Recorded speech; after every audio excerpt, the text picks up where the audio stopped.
Hello दोस्तों, स्वागत है आप सभी का हमारे YouTube channel NKS coaching centre पर। मैं कलीम राव और इस यूट्यूब चैनल के माध्यम से मैं आपको 10th क्लास और 12th क्लास की मैथ और फिजिक्स पढ़ा रहा हूं, यानी बोर्ड एग्जाम की आपको तैयारी करा रहा हूं। तो जैसे कि आज हम पढ़ रहे हैं 12th क्लास का भौतिक विज्ञान का चैप्टर नंबर 1 वैद्युत आवेश तथा वैद्युत क्षेत्र पढ़ रहे हैं, जिसमें अभी तक हमने इसके बहुत सारे टॉपिक्स हम इसके कंप्लीट कर चुके हैं। जैसे हमने कूलाम का नियम इसके अंदर पढ़ा, हमने वैद्युत क्षेत्र इसके अंदर पढ़ा, वैद्युत क्षेत्र की अक्षीय स्थिति, निरक्षीय स्थिति, विद्युत द्विध्रुव आघूर्ण, ये सब हम इसमें हम पढ़ चुके हैं। और कूलाम के नियम का यूज़ करते हुए हमने कुछ इसके जो न्यूमेरिकल थे वो पोर्शन हम कंप्लीट कर चुके हैं। इसके बाद अब हम जो अपना पढ़ रहे हैं वो है कि हमारे पास कि अक्षीय स्थिति और निरक्षीय स्थिति में वैद्युत क्षेत्र की तीव्रता ज्ञात करना हमें पढ़ना है। तो चलो बिना देरी के हम अपना टॉपिक शुरू करते हैं। हमारे पास क्वेश्चन है कि 100 × 10⁻⁻9 और -100 × 10⁻⁻9 कूलाम के दो बिंदु आवेश एक दूसरे से 2 × 10⁻3 मीटर की दूरी पर स्थित हैं तथा एक विद्युत द्विध्रुव बनाते हैं। गणना करनी है विद्युत द्विध्रुव आघूर्ण, पहला पॉइंट। दूसरा, विद्युत क्षेत्र की अक्षीय स्थिति। फिर यदि केंद्र से 0.5 मीटर की दूरी पर हो तो अक्षीय स्थिति और निरक्षीय स्थिति में वैद्युत क्षेत्र में ज्ञात करना है। तो आइए सबसे पहले हम जो हमें दिया है हम वो लिखते हैं कि जो इसमें दिया गया है, हमारे पास दिया है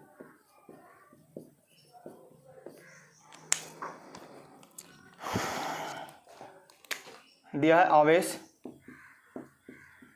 Q1 हमारे पास है 100 × 10⁻⁻9 कूलाम, और Q2 जो हमारे पास दिया है -100 × 10⁻⁻9 कूलाम हमारे पास दिया है। यदि हम Q1 और Q2 इनका मोड कर दे तब हमारे पास जो मान बनेगा वो 100 × 10⁻⁻9 ही कूलाम बनेगा, यानी एक मान बन जाएगा। फिर दूरी हमारे पास जो दी है दूरी 12 का जो मान हमारे पास है वो दिया है 2 × 10⁻³ मीटर, यानी ये विद्युत द्विध्रुव जो हमारे पास बनता है ये लगभग ऐसा होगा कि ये Q1 और ये हमारे पास Q2 रहा हो, और ये 2 × 10⁻³ मीटर इसके बीच की दूरी रही हो। ये Q1 हमारे पास ये वाला है, ये वाला, और Q2 हमारे पास, यानी ये Q1 मान सकते हैं और ये Q2 मान सकते हैं। फिर पहला पॉइंट हमें ज्ञात करना है। फर्स्ट पॉइंट इन्होंने कहा द्विध्रुव आघूर्ण।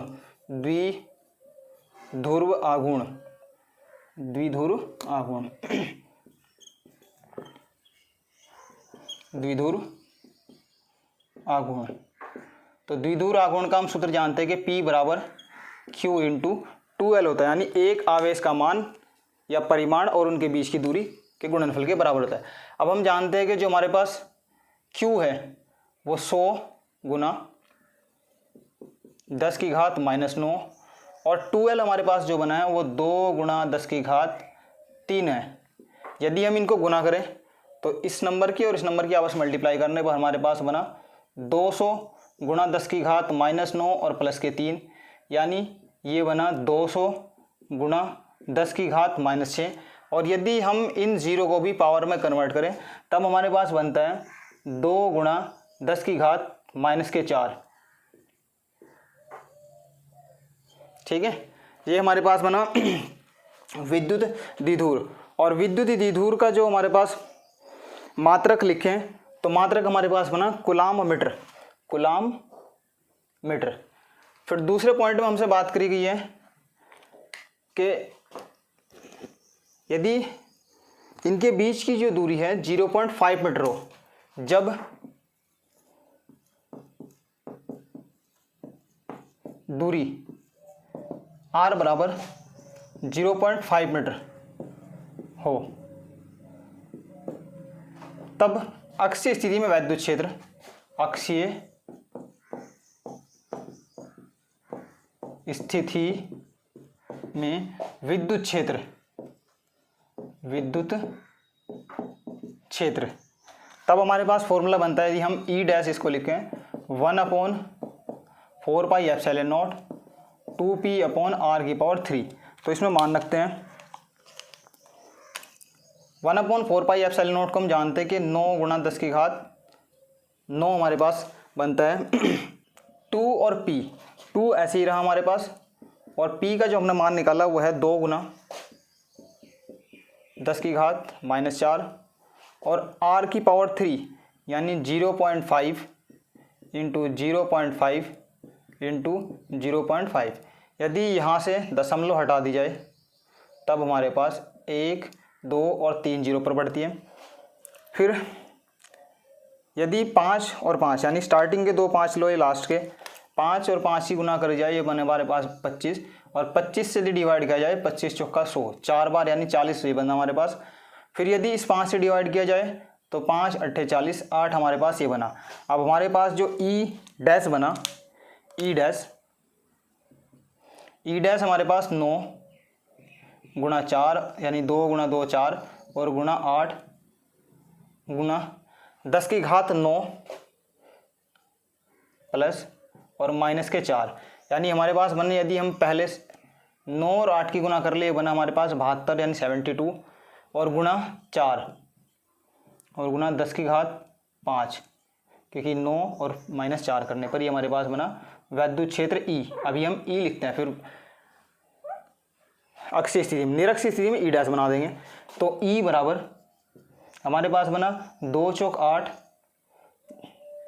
और 4 सत्ते 28, 228 गुणा 10 की घात -5 कूलाम मीटर नहीं न्यूटन मीटर, सॉरी, हमारे पास बना न्यूटन मीटर, क्योंकि कूलाम मीटर तो हमारे पास द्विध्रुव आघूर्ण बनता है। फिर दूसरा हमारे पास इसी में था निरक्षीय स्थिति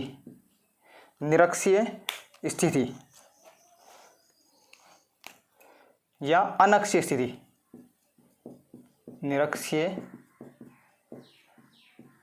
स्थिति, तो निरक्षीय स्थिति हम जानते हैं कि निरक्षीय स्थिति हमेशा अक्षीय स्थिति का आधा बनती है, यानी जो हमारे पास ये आंसर आया उसी का हम आधा यदि कर दें तब हमारे पास बनता है ई डैश बराबर 2 8 8 गुणा 10 की घात -5 बटे 10 की घात 5 बटे 2।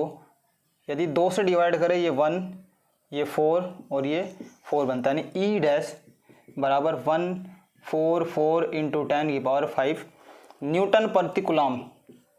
ये हमारे पास इसका फाइनल आंसर बना। तो ये था इस क्वेश्चन का आंसर।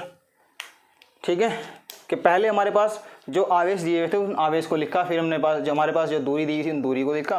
पहले हमने ज्ञात किया कि विद्युत द्विध्रुव आघूर्ण यानी P बराबर Q/12, तो हमारे पास ये मान बना।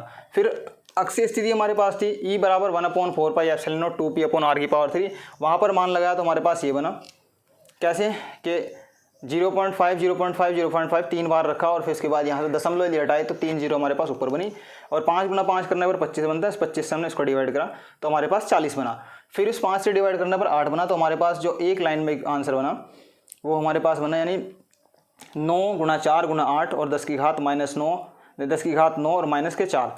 फिर हमने इसको सॉल्व किया तो बना 2 8 8 288 गुणा 10 की घात 5 न्यूटन प्रति कूलाम। ये था हमारे पास अक्षीय स्थिति।